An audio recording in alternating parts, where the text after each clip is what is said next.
Hello everyone, మీరు చూస్తుంది Suman TV. నేను మీ కీర్తి. నాతో పాటు హోమియోపతి ఫిజిషియన్ డాక్టర్ చైతన్ గారు ఉన్నారు. హలో చైతన్ గారు. నమస్తే అండి.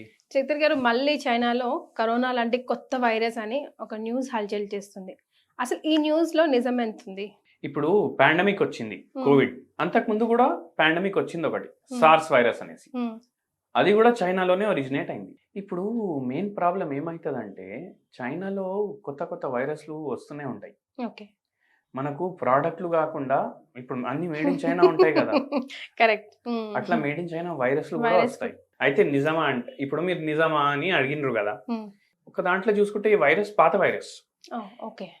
కానీ చలికాలం ఎప్పుడైతే వస్తుంది, ఉమ్, ఇప్పుడు మన దగ్గర చలి వస్తే 19 degrees 18 degrees 15 degrees వరకు పోతుంది. ఉమ్, చైనాలో మైనస్లో కూడా పోతుంది టెంపరేచర్. ఉమ్, ఎందుకంటే అది కొంచెం పైన ఉంది కదా, ఎప్పుడైతే లాటిట్యూడ్స్ పైకి పోతాయి అప్పుడు టెంపరేచర్ తగ్గుతుంది తగ్గుతూ అనమాట. ఉంటుంది. మనం ఈక్వేటర్ కి దగ్గర ఉన్నాం, కరెక్ట్. అయితే మనకు అంత టెంపరేచర్ వేరియేషన్స్ ఉండవు. ఉమ్, అయితే ఇప్పుడు సన్లైట్ కూడా తక్కువ ఒక ఉమ్, దాంట్లో చూసి ఉమ్, చలికాలం వచ్చింది, వైరస్ కౌంట్లు పెరుగుతాయి. అండ్ మెయిన్గా ఏమైందంటే, కోవిడ్ లాక్డౌన్ మన దగ్గర అయింది చూడండి. ఉమ్, మనకు ఏం చేసినాం, మనం లాక్డౌన్ పెడితే ఇంటికాడ ఉన్నాం, ఉమ్, కొన్ని రోజులు ఉన్నాం. మళ్ళా ఫస్ట్ వేవ్ అయిపోయాక కొంచెం ఓపెన్ అయింది, బయటికి వచ్చినాం. మళ్ళా సెకండ్ వేవ్ అయింది, మళ్ళీ క్లోజ్ చేసిండ్రు. ఉమ్, చైనాలో అట్లా కాదు. ఉమ్, ఆ టైంలో మొత్తం బందే, ఇంకా 1 year 1.5 years 2 ఏళ్ళు మొత్తం బంద్ అయింది. కరెక్ట్. అయితే ఏమైపోయింది, అందరు జనాలు ఇంట్లోనే ఉన్నారు. ఉమ్, కోవిడ్-19కి అయితే ఎక్స్పోజ్ కాలేదు, కానీ వేరే వైరస్లకు కూడా ఎక్స్పోజ్ కాలేదు. అంటే అన్ని వైరస్లు, బ్యాక్టీరియాలు, ఇన్ఫెక్షన్లు రేట్లు అన్ని పడిపోయినాయి. కరెక్ట్. అయితే ఆ టైంలో పడిపోయినాయి. ఎక్కడ? చైనాలో. Hmm. మన కాడ పడలేదు, ఎందుకంటే మనం తిరుగుతూనే ఉన్నాం, ఉమ్. చుట్టాల ఇంటికి, బర్త్డే పార్టీ, అక్కడ ఇక్కడ చాలా తిరుగుతున్నాం. రోజుల వరకు అసలు మన ట్రాన్స్పోర్టేషన్ కూడా కట్ అవ్వలేదు కదా. సీరియస్ కండిషన్ వచ్చే సీరియస్ కండిషన్ రాలేదు. అయితే ఏమైందంటే, థర్డ్ వేవ్ లో మన దగ్గర కోవిడ్ వచ్చిందా, థర్డ్ వేవ్ కోవిడ్ అంత సివియారిటీ లేకుండే. కానీ చైనాలో థర్డ్ వేవ్ కూడా సివియర్ ఉండే. ఓకే. ఎందుకంటే వాళ్ళు దేనికి ఎక్స్పోజ్ అవ్వలేదు, 2 ఏళ్ళు దేనికి ఎక్స్పోజ్ అవ్వకుండా ఇంటికాడనే ఉన్నారు. ఇప్పుడు దాని తర్వాత కూడా ఏమైపోయింది, వర్క్ ఫ్రమ్ హోమ్ జాబ్లు అవి ఇవి ఎక్కువ అయిపోయినాయి. అయితే ఏమైపోయింది, చైనాలో ఇప్పుడు వాళ్ళు బయటికి రావడం స్టార్ట్ అయింది 1 year బ్యాక్. ఓకే. అయితే ఇప్పుడు మళ్ళీ 2-3 years తర్వాత వాళ్ళు ఇన్ఫెక్ట్ అవ్వడం స్టార్ట్ అయినరు కదా, అందుకే ఇప్పుడు వాళ్ళ దగ్గర డెత్ రేట్ పెరిగింది. అదొకటి. ఇప్పుడు డెత్ రేట్ కూడా ఉందా ఈ ఈ కొత్త ఉంది, వైరస్ వల్ల?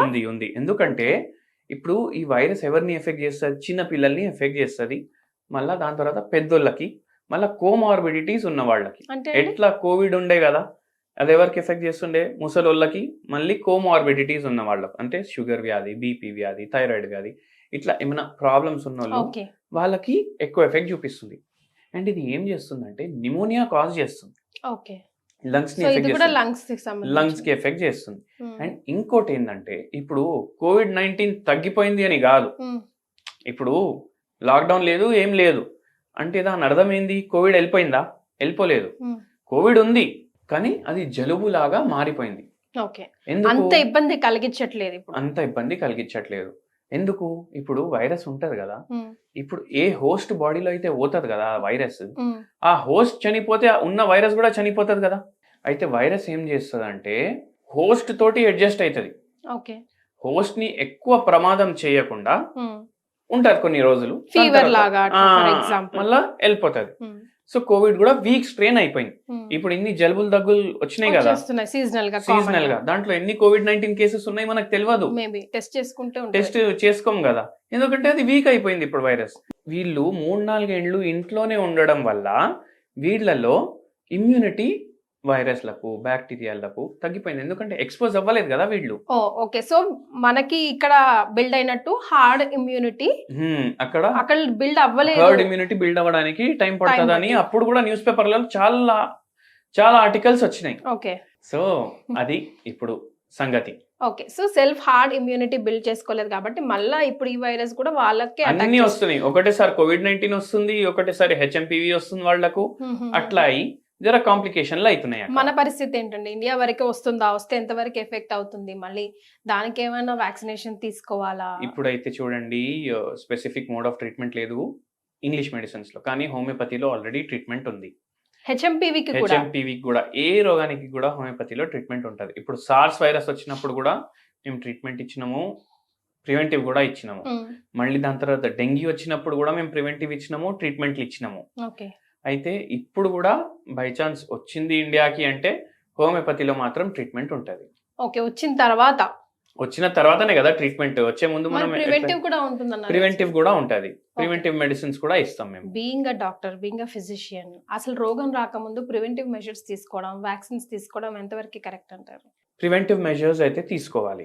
ఫర్ ఎగ్జాంపుల్ ఇప్పుడు కోవిడ్ టైంలో మనం ఎట్లా మాస్కులు పెట్టుకోవడం, చేతులు వాష్ చేసుకోవడం ఇవి చేసినాం కదా, శానిటేషన్ మీద ఎక్కువ ఫోకస్ చేసినాం కదా, అది చేయాలి. అండ్ అది చేయడం వల్ల ఏదైతే వైరస్ స్ప్రెడ్ అవుతుంది అది స్ప్రెడ్ జర తక్కువ అవుతుంది. రైట్. మనం మాస్కులు పెట్టుకొని తిరగడం వల్ల మనం దగ్గినా, మాట్లాడినా, తుమ్మినా సడన్ గా ఎక్స్పోజ్ అవ్వదు. సో ఆ జాగ్రత్తలు అయితే కోవిడ్ లో ఎట్లా తీసుకున్న జాగ్రత్తలు అట్లా ఫాలో అవ్వాలంటారు. సో ఏ కరోనా అయినా లేదంటే ఇప్పుడు హెచ్ఎంపివి అయినా ఇంకేదైనా ముందుగా మనం బిల్డ్ చేసుకోవాల్సింది ఇమ్యూనిటీయే కదా చేతన్ గారు.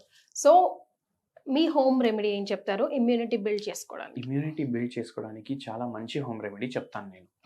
4 లవంగాలు తీసుకోవాలి, 4 ఇలాచీలు తీసుకోవాలి, కొంచెం దాల్చిని చెక్క తీసుకోవాలి. మళ్ళీ దీంట్లో మీరు స్టార్ అనేసి ఉంటది కదా, అది కొంచెం వేయండి. ఇవి దంచుకొని డైలీ దీని కషాయం తీసుకోండి. Okay. Like herbal tea, herbal tea లాగా తీసుకోండి. బాయిల్ చేసి ఇమ్యూనిటీ కూడా పెరుగుతుంది. దీంట్లో టర్మరిక్ కూడా వేసుకోండి. ఎందుకంటే టర్మరిక్ లో ఏంది antiseptic, anti inflammatory and antipyretic కూడా, అంటే జ్వరం వస్తే కూడా తగ్గించడానికి హెల్ప్ చేస్తుంది. సో ఇది మ్యాజికల్ రెమెడీ. కోవిడ్ లో కూడా చాలా పేషెంట్స్ కి ఇది ఇచ్చినాను నేను. ఇప్పుడు కూడా మళ్ళీ అందరికి సజెస్ట్ చేస్తాను తీసుకోండి అనేసి.